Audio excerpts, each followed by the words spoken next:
That's where, at Yale University, they have the tomb. At the tomb, they lay down in this tomb and they're born again into the Satanic Order. George Herbert Walker Bush was a member. That was the president's father. I mean, the last Bush who became president. And his son laid down nude in the coffin.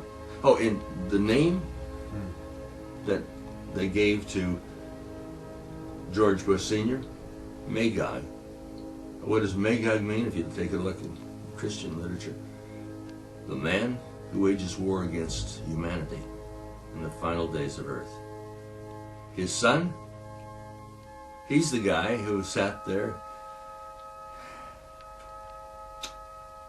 and was president when the World Trade Center was attacked. One kid asked him, he said, when did you first know about this, Mr. President? He said, well, I was watching it on television, and then I was asked to go in to the school, talk to the school children. President talking to 6, 7, 8-year-old kids. Obviously, that was more important than what was happening in New York, where the North Tower was hit. And then his assistant, Andy Card, came over and leaned over and says, second tower. The second tower was hit. Did they rush the president out? Was there an attack upon this country? Well, if there were, the Secret Service would have rushed him out immediately. In fact, the Secret Service would have known about the attack before he did. But he said he was watching it on television. You know what, Greg? It wasn't on television. Not ABC, not NBC, not the BBC. That wasn't on television. At least it wasn't on public television. But this was when the first tower was hit. Right. Yeah, I mean, they weren't filming it as it hit, was it? No. But the president said he was watching it on television. You know what? I believe him. That's one time I believed the president. He said he was watching it on television. Closed circuit CIA. And the CIA is the enforcement arm of the CFR. Just like your MI6 is the enforcement arm of the Prime Minister, the Royal Institute of International Affairs. It's the same, pretty much the same guys. Just going back to the Skull and Bones thing, I mean, didn't Tony Blair go to Yale as well at some point? Well, we've been told about Tony Blair, being in the men's room of having involved in some activities, but we don't know that to be true. I mean, it's all hearsay, or is it? Should we investigate who put together this European Union, who paved the way for it? So you're saying that even though we don't know exactly what goes on maybe in the Hellfire Club and these other clubs, we don't know the exact things, but we know them by their actions and we know them by the policies that they come out with. Is that what you're saying? Well, we know them by what they do. They bear fruit from the tree of evil. What they have done to this country is a crime. And what they've done in the name of this country to other countries. Oh, with the British Empire, I mean, we won't get into that here, but I mean, the history of the British Empire is just one of total bloodthirsty gore fest and murder, and on a scale that's almost unimaginable. Well, we've got this. You guys in the military. There's got to be some of you watching the military. Remember Uncle Sam? We want you to serve Satan. We had a similar guy over here, Kitchener, I think it was. And started this. I'm over here. I'm seeing something. There's no constitution, so we're going to write one. UK column. Brian Gary talked to Brian for quite a while. I started writing a constitution. I mean, no one's thought there's the Magna Carta. And that gave you certain liberties, but there hasn't been, how many, 800 years? You've got to wait 800 years? No one's thought of writing a constitution? Nobody, well, the powers that be didn't want you to have a constitution to protect your rights. They didn't want you to have arms to protect yourself from them. That's what the second right of the second plank of the our Second Amendment in the United States is. We do have common law over here and things like that, but even that is in danger of going with the that has already gone.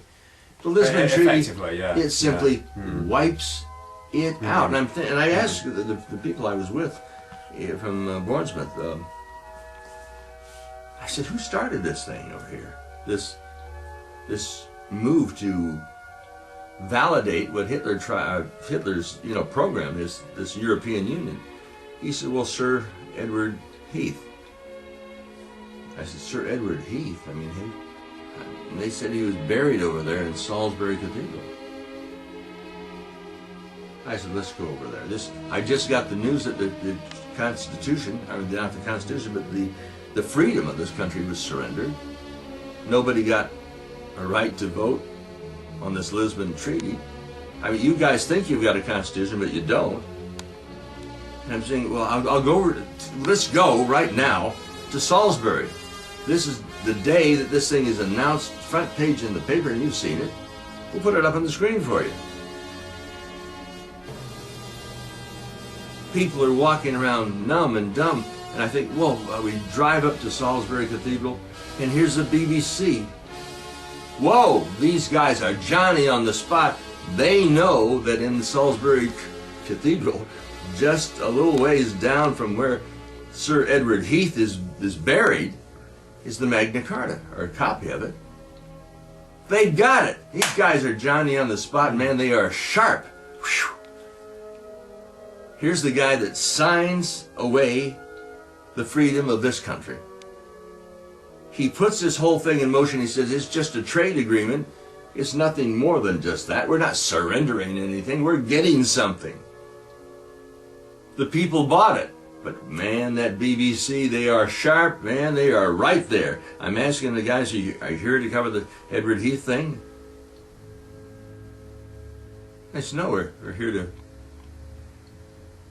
take some pictures of the boys' choir. I said, you guys don't get it? I mean, here's the guy that, in the cathedral, who's responsible for starting this movement to surrender the Constitution and freedom of all the people of this island nation. And 45 or 50 yards down the way is the Magna Carta, the document that set in motion the freedom and the man who set in motion the end of freedom. They weren't there to cover that story. What I'm suggesting, Gray, is that we exhume the body of Sir Edward Heath. Take it from where it is entombed. Bring it ceremonially to London. Grind it up, flush it down into the sewer system of London, where it belongs. This is a mockery of justice in everything that's right, to have somebody that is responsible for starting the end of all your freedoms to be buried so close to the very document that established freedom in this country. My God. And I'm thinking the BBC doesn't understand it, or maybe they do understand it and they ignore it. There's a bitter irony about it, certainly. I mean, here to flushing Edward Heath into the sewer system, though. I'm all for that. Let's look at the bigger picture now. We've got things like the Georgia Guidestones that you've talked about. Oh, God, great. The Georgia Guidestones. Some of the kids who understand, they say, F the New World Order, who was spray paint up there. And you go into the Georgia Guidestones and you look up there, and that's like our Stonehenge in America. You got